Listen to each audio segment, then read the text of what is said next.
Yes. Okay. Our story starts out. Long, long ago, there was a woman named Achu. Achu? Achu. Bless you. Yeah. And she was, well, she had an older sister and a younger sister. So she was the middle sister. She lived neither on the mountaintop or down in the valley. No, she lived right there in the middle lands. And she was neither very young nor very old. That means she was middle-aged. Yes. Which gets older all the time. Now middle-aged in my book is like 90. Yeah. So, but one of the things that Achu did every year.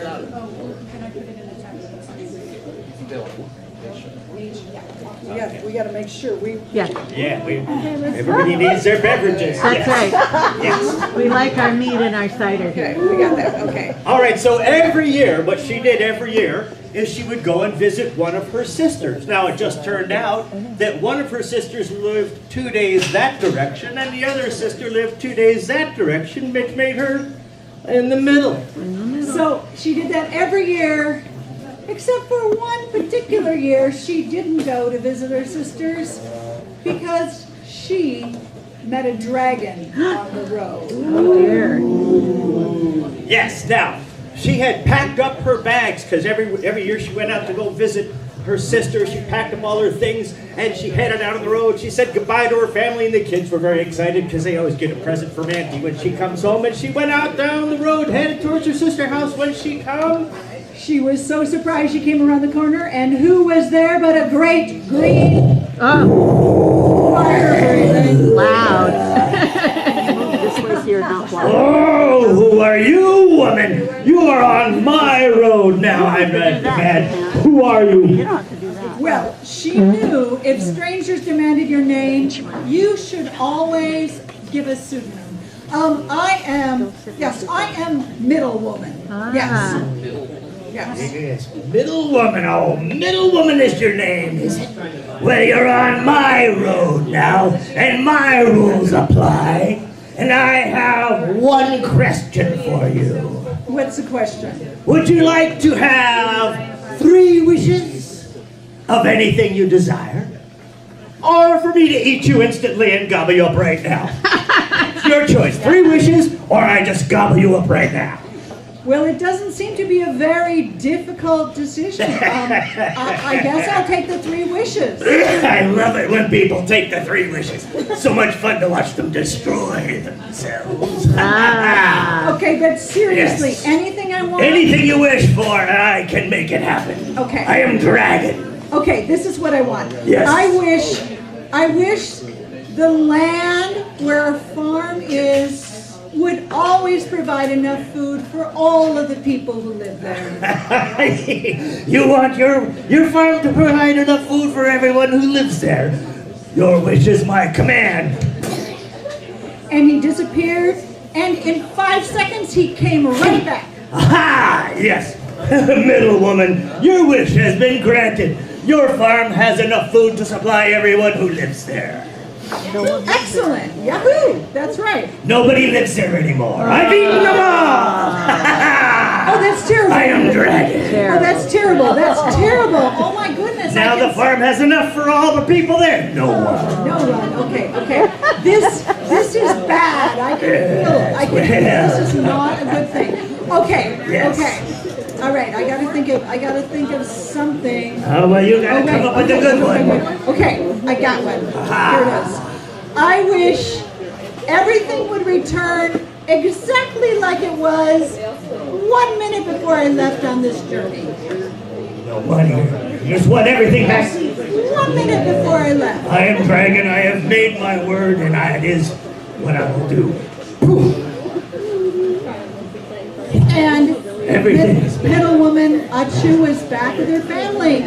And they said, bye, Mama. And she said, I changed my mind. I think I'm not going this year. Which did disappoint them because they always did get great gifts from Auntie when she came home. But she said, no trip this year. We're going to have a staycation. So, time went by. And one of the things that she was always remembering, whatever happened in their back pocket, she's thinking, I still have one more wish. So, time went by, and at some point, there was a terrible fire. In everybody's life, calamity comes, and of course, calamity came to Middle Woman. So, the fire was burning, and she could see in the upper window her little son. She thought, aha, I should use that wish. But then she said, why should I use a wish when I can use my hands? And she ran into the house, grabbed her son, scooped him up, brought him right on out. Ash all over, her hair was singed, her clothes were burned, but she had one more wish. Yes. And her son. So then time went by a little longer. Oh yes, and again, no one's life is perfect. This time what hit the area was a great famine. Oh, the crops were dying. There was barely enough grain and rice to feed themselves, let alone the livestock. And first she thought, I do still have that wish. But then she thought, why use the wish when I can use my feet? And she marched right on up in the mountains. She started gathering things down. She came back with a whole wheelbarrow full of food, just in time as the king's men came with some rice. And she thought happily, I still have my family, and I still have that one wish. Yes. And again, life goes long, many things happen in every land, and of course we've had the fire, we've had the famine, and of course now comes the flood. A flood hit the countryside, a terrible flood, and it washed off all the banks, and houses were all flooded, and it was a panic. And as it turns out, Chu was in the upper story with her little grandbaby, and she thought, but I do still have that one wish. But then she said, why use that wish when I can use my head? And she went up in the attic, she pulled off a hole, got up on the top, made a little raft. Lashed those planks together. And she and her little grandson floated off, and somebody picked them up and took them home. And she thought, I still have my posterity, and I still have one wish. So, time went by. She had a long and happy life. Everyone in town and the village, she was renowned wide, far and wide, I should say, because she was so clever and so smart and protected her family and took care of things in hard times. She was highly respected everywhere. And at last it did come to the end of her final days, and she was starting to fade away, and people came to say their goodbyes. Folks from all over, they wanted to see her one last time before she passed. But in a moment of silence, suddenly she heard kind of a whoosh, and then a familiar voice. Wait, Dragon, is that you? Middle woman. I could smell your death is coming. I have no idea why. I'm so skinny now, I wouldn't be much to eat right now. I want to eat you, that's not the point. You haven't made your third wish yet, and you're about to die. That can't happen, you must make your third wish. Well, I never needed it. I lived such a good life, and I just didn't need the wish. So what happens if I don't ever make the wish? Or if you never make the wish, If I never do? I will die. And since I'm immortal, dying now would be cutting me off in my prime. So I don't want to die. You must make the wish. You could make, riches, wealth beyond your wildest dreams. Your family would be set up forever. My family has done very well for themselves. That's just as not necessary. I could spare you from death and keep you alive indefinitely. You could be immortal. Oh, I think that would annoy the neighbors. Middle woman. But wait. I think I do have a wish.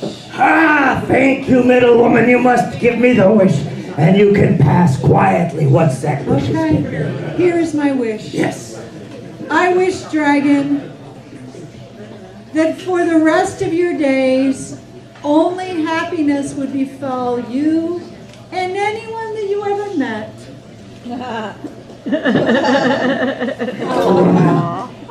Middle woman, no one has ever made a wish for me before, middle woman. I have lived all these years and no one has ever thought of me. Thank you, middle woman. That is a wonderful and blessed wish. After all, thank you. I shall be. And he slipped away, and a little while later, so did Middle Woman leave, a little more subtly than the dragon and far less likely to return, but all the merrily and grateful as it went. The story of Middle Woman.